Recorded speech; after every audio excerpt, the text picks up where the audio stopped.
এদিকে দুপুরের পরেই ৩০ মামলায় খালাস পেল শেখ হাসিনা। মিছিলে ঝড় তুলে রাজপথ কাঁপালো আওয়ামী লীগ ছাত্রলীগ। এরই মধ্যে এনসিপি নেতা সার্জিস সহ ৫০০ জনের ইউরোপের ভিসা জব্দ করেছে সেনাবাহিনী। এদিকে হঠাৎ করেই যেন একের পর এক সুখবর পাচ্ছে নিষিদ্ধ ঘোষিত আওয়ামী লীগ দলটি। জাতিসংঘে ভাষণ দিতে গিয়ে ডক্টর ইউনূস ইঙ্গিত দিয়েছিলেন যে কোনো সময় আওয়ামী লীগের কার্যক্রম শুরুর আদেশ দেওয়া হবে। ঠিক তার পরপরই সেই ইঙ্গিত যেন বাস্তবে রূপ নিচ্ছে ধীরে ধীরে। দুপুরের পর থেকেই আনন্দ মিছিলে নেমে পড়েছে আওয়ামী লীগ ও ছাত্রলীগের নেতাকর্মীরা। জানা গেছে শেখ হাসিনার আইনজীবী আমির হোসেন আজ আন্তর্জাতিক আদালত ট্রাইব্যুনালে এক প্রকার ম্যাজিক দেখিয়েছেন। একটির পর একটি মামলা থেকে খালাস পাচ্ছে শেখ হাসিনা। তবে আমি মনে করি আমার যে সাক্ষ্য প্রমাণ যুক্তিতে যে পর্যন্ত যা এসছে তাতে আমি মনে করি যে আমি প্রমাণ করতে সক্ষম হয়েছি যে আমার এই আসামিরা খালাস পাবে। দর্শক, দেশ পড়বার দূরে কিংবা কাছে যারা এই মুহূর্তে দেখছেন, আশা করি সবাই ভালোই আছেন। দর্শক, এই মুহূর্তে পাওয়া আওয়ামী লীগের জন্য সব থেকে বড় সুখবর, সাবেক প্রধানমন্ত্রী শেখ হাসিনার আরো 30টা মামলা থেকে খালাস পেয়েছেন। আইনজীবী জানিয়েছেন যে সামনে যে মামলাগুলো আছে সেগুলো অতি দ্রুতই খালাস পাবেন। আর খালাস হওয়ার সাথে সাথে সাবেক প্রধানমন্ত্রী শেখ হাসিনা কিন্তু জামিন পেয়ে যাবেন এবং সাবেক প্রধানমন্ত্রী শেখ হাসিনা আবারও বাংলাদেশে প্রবেশ করবেন। দর্শক, এদিকে এনসিপির 50,000-এরও বেশি নেতাকর্মীর ইউরোপ ভিসা জব্দ করেছেন সেনাপ্রধান ওয়াকারুজ্জামান। দর্শক, এনসিপি নেতারা কিন্তু ভেঙে পড়েছে। দর্শক, চলুন সেই বিষয়টুকু দেখে আসি যে এনসিপি নেতারা এই বিষয় নিয়ে কি বলছে। দর্শক, বুঝতেই পারছেন আজকের ভিডিও খুবই গুরুত্বপূর্ণ, তাই ভিডিওটি 1 মিনিটও স্কিপ না করে সম্পূর্ণ ভিডিওটি দেখবেন এবং এই ভিডিওটি বেশি বেশি শেয়ার করে মানুষের সামনে ছড়িয়ে দিবেন। তো দর্শক, কথার বারবানা চলুন আমরা দেখে আসি সেই কাঙ্ক্ষিত ভিডিওগুলি। আচরণ দেখতে পাচ্ছি যে তারা এখন কোনোভাবে দায় সারা দিয়ে এক্সিট নিতে পারলে হইল। কোথায় সেফ এক্সিট নিবে? পৃথিবীতে সেফ এক্সিট নেওয়ার একটাই জায়গা, সেটা হচ্ছে মৃত্যু। এর চেয়ে তো আর সেফ এক্সিট, এছাড়া কোনো সেফ এক্সিট নাই। আপনি পৃথিবীর যেই জানতে চান সেখানেই বাংলাদেশের মানুষ আপনাকে ধরবে।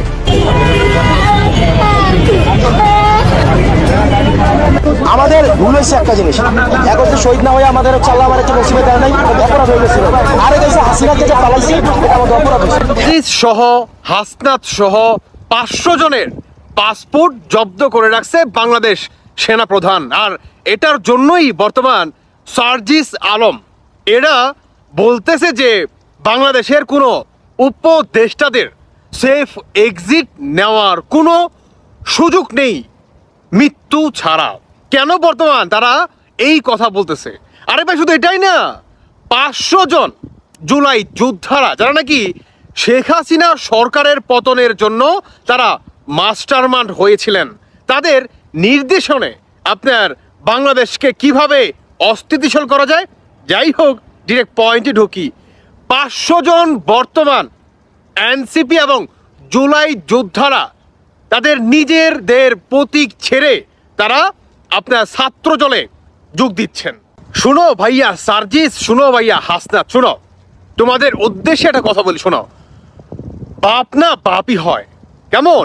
ছেলে যতই বড় হোক, বাপের পরিচয় বাদ দিয়া তালয়ের পরিচয় লইয়া সমাজে কখনো বাস করতে পারবা না। বুঝতে পারছো?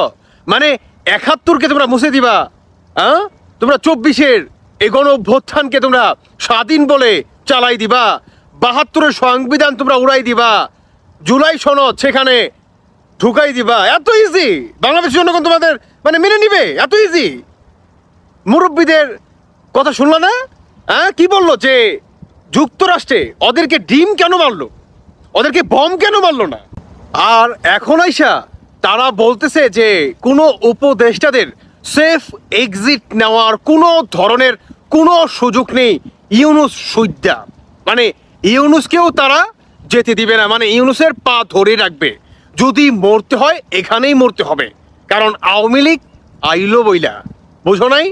71-এর শক্তিদের কখনোই দাবায় রাখতে পারবা না, সার্জিস আলম পারবা না, বুঝো নাই? তোমাদের অবস্থাটা এখন কতটা ভয়ঙ্কর হয়ে গেছে, কতটা ভয়ঙ্কর, মানে তাদের পাসপোর্ট পর্যন্ত জব্দ করে রাখছে বাংলাদেশ সেনাপ্রধান মিস্টার ওয়াকার ক্যান্টনমেন্টে। কিন্তু সেনাপ্রধান তাদের পাসপোর্ট কেন জব্দ করে রাখছে? কারণ 5 আগস্ট বাংলাদেশের জনগণ, আওয়ামী লীগের জনগণ, তারা স্যালেন্ডার করেছে শুধুমাত্র সেনাপ্রধান মিস্টার ওয়াকারের একটি মাত্র কথায়, সেটি হচ্ছে আপনাদের সকলের দলবিদ নির্বিশেষে, জাতবিদ নির্বিশেষে বাংলাদেশের সকল জনগণের দায়িত্ব আমার কাঁধে আমি তুলে নিলাম। কোনো ধরনের অপকর্ম করার সুযোগ নেই। এর জন্যই সেনাপ্রধান, যাতে তোদের মতো রাজাকাররা দেশ থেকে পালাতে না পারে, এর জন্যই সেনাপ্রধান তোদের পাসপোর্ট জব্দ করছে, আরো করবে। ওই যে জুলাই যোদ্ধারা আওয়ামী লীগের, মানে আওয়ামী লীগ তো আসলো বইলা, এখন আওয়ামী লীগের হাতে থেকে বাঁচার জন্য ছাত্র দলে যোগ দিছে। আমি বলবো ভাই, ছাত্র দলে না, যদি 40 হাত মাটির তলেও চলে যান না, বাঁচতে পারবেন না। বাঁচতে পারবেন নয় আকার না। কারণ কি জানেন? আপনারা বাংলাদেশের রক্ত নিয়ে খেলা করেছেন। বাংলাদেশের সাধারণ শিক্ষার্থীদের আপনারা নিজেরা 7.62 যেই বুলেট পাকিস্তানি আর্মিরা নাকি ব্যবহার করে, আপনারা সেই গুলি দিয়ে হত্যা করেছেন গণহারে। আর আপনারা এগুলার দায়ভার চাপিয়েছেন আওয়ামী লীগের উপর। আপনার কি মনে হয় এত সহজে আপনাকে ছেড়ে দিবে? এত সহজে আপনারা বেঁচে যাবেন? হাসনাত আব্দুল্লাহর কান্না দেখেছেন? সার্জিসের বর্তমান গলার আওয়াজ কতটা মলিন হয়েছে দেখেছেন? হাসনাত আগে চিৎকার করে কথা বলতো, এভাবে আঙুল নাড়িয়ে নাড়িয়ে কথা বলতো। আমি বলতে চাই, কালা পাটাক এখন এভাবে কেন কথা বলতেছে না? মানে এভাবে আঙুল নাড়িয়ে নাড়িয়ে কেন কথা বলতেছে না? হংকার দিয়ে কেন কথা বলতেছে না? শেষ 1 বছর গেতে না গেতেই শেষ। এখন বলতেছে যে আওয়ামী লীগ যদি চলে আসে আমাদের মৃত্যু ছাড়া আর কোনো গতি নেই। ডেফিনেটলি তোদের মৃত্যুই হবে অনিবার্য, অনিবার্য।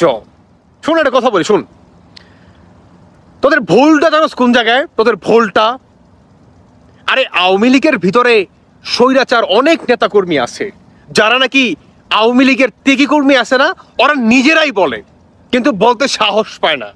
তোরা যদি 5ই আগস্টের পরে সর্বদলীয়, মানে সকল দল থেকে 2টা 4টা করে বাছাই করে একটা সরকার গঠন করতি, তাহলে আওয়ামী লীগের ভিতরে যারা নাকি দোষর ছিল, স্বৈরাচার ছিল, তাদের তোরা বিচার নিশ্চিত করতে পারতি, কিন্তু তোরা পারস তাই। আর যদিও সেটা করতি না, যারা নাকি আওয়ামী লীগের সমর্থক আছে, আওয়ামী লীগের ত্যাগী নেতা কর্মী আছে, তারাও তোদেরকে সহায়তা করতে, যে ভাই তোদেরকে গোপনে ফোন দিয়া বইলা দিত, বুঝছস, বইলা দিত যে অমুক জায়গায় আওয়ামী লীগের এই দোষর আছে, ভাই ধইরা নিয়ে আসেন, বিচার করেন। কিন্তু তারা করে নাই, তারা করবেও না পশ্চিমকালে, কারণ তোরা এটা হতে দেস নাই। তোরা একতরফা আর বাংলাদেশের কোটি কোটি জনগণকে একদিকে চাপিয়ে দিয়ে তোরা নিজেদের স্বার্থ হাসিল করার জন্যই এই সরকার গঠন করছস, বুঝছস নাই? এখন তো দর্শক, এত সময় আমাদের সাথে থাকার জন্য আপনাকে ধন্যবাদ। আরও ধন্যবাদ জানাই যিনি আমাদের এই ভিডিওটি দিয়েছেন, তুষার ভাই তেনাকে। দর্শক, আপনারা শুরুতেই সার্জিস আলমের কথাগুলো শুনতেছিলেন, যে তিনি বলেছেন যে পৃথিবীতে সেফ এক্সিট নামে কোনো বিষয় নাই, সেফ এক্সিট হলো মৃত্যু। আর যদি বাংলাদেশের সাবেক প্রধানমন্ত্রী শেখ হাসিনা ফিরেও আসে, তাহলে তিনারা পলাবে না, তিনারা দেশ ছেড়ে পালাবে না। দর্শক, সেই বিষয়টুকু আপনারা দেখলেন।